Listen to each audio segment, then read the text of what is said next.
going on? This is another Airsoft dude going production.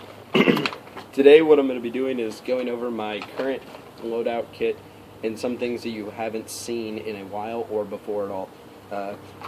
First, starting off, you haven't seen my Tokyo Marui M14 SOCOM in a while. I haven't been using this. It's been having some problems. I took it to AEX a while ago. I got it tuned up, Sistema parts put in it. Now this is a Tokyo Marui with a Classic Army, I know that's a little bit of a downgrade, but it was worn out. Hop-up bucking. A new spacer's been put in. And then in the gearbox, you've got a Sistema piston head and a Sistema piston itself with a spring putting it right at about 320. It was at 400, but I left the spring compressed, my bad. And when I did that, the spring dropped FPS.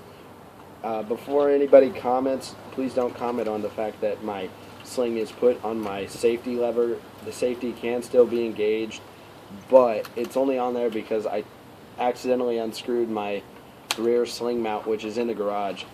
So this is my gun that I'm going to use the next time I hit the field. I should have taken it when I went up to that Milsim in Boca, but I didn't think about it. It was just sitting in my gun cabinet.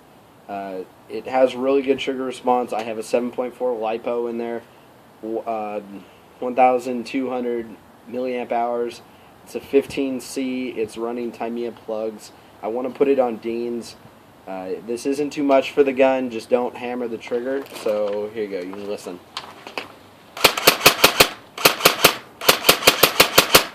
I did disconnect this lever, so it is semi-auto only.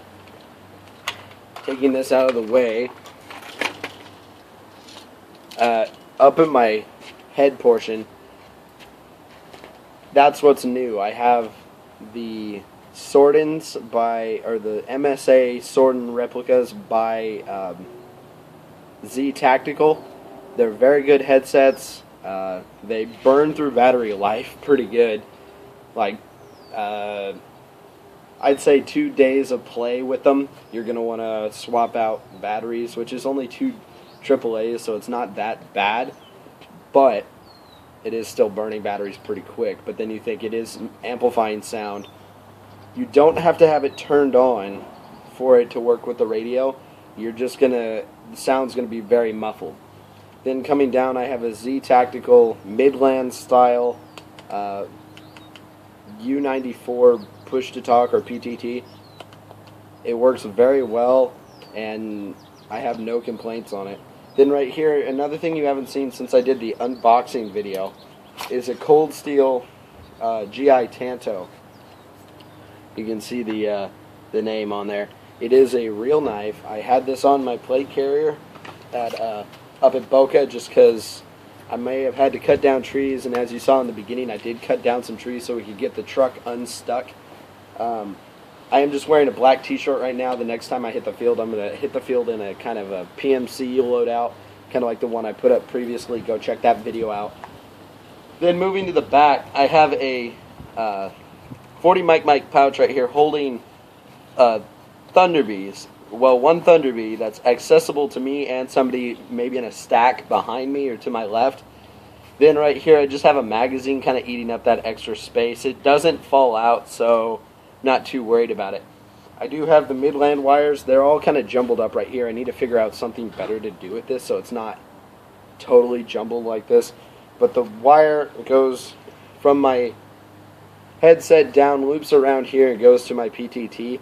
And then the wire comes out the bottom and goes underneath my straps down to here, which this pouch is a kind of like one of those Velcro pistol holders, but I'm using it as a radio pouch. You can see the antenna sticking out of the top on it.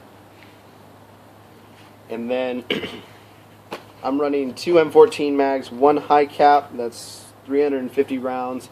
That's Tokyo Marui, and then 2 Tokyo Marui mid caps for it. Those are like 120 to 180, somewhere around there. Then on the back, it's just the usual back panel. I've got the wire, the radio wire, looped around through there. And then my dump pouch goes on my belt along with my pistol. Soon I should be getting a SIG P226. Right here is just my regular IFAK, accessible to somebody else, kind of accessible to me. I can pull this tab and then get something if I needed it, but I'm not really too worried about that in Airsoft. Right here is nothing, just so, as you can see right here and right here, I have it kind of evened out so I can put my arm straight down if I need to get through a doorway or something. Then the hat, just a regular multicam condor hat. I do have some zip ties of 2 different lengths right here. I've got some of the longer zip ties. Then I've got my really long zip ties and a couple more. Those are kind of for a look, kind of for flex cuffs. I did use them as flex cuffs at the Boca Milsim. Right here, just got my American flag patch. Up here, got a speed loader, a notepad, and then 2 pens and a Sharpie. Then yeah, this is just a really easy review. This headset I did get from a friend for a pretty good price. They're really nice and way better if you can even buy the $80, off eBike or eBay or whatever. Somebody's on this channel apparently. $80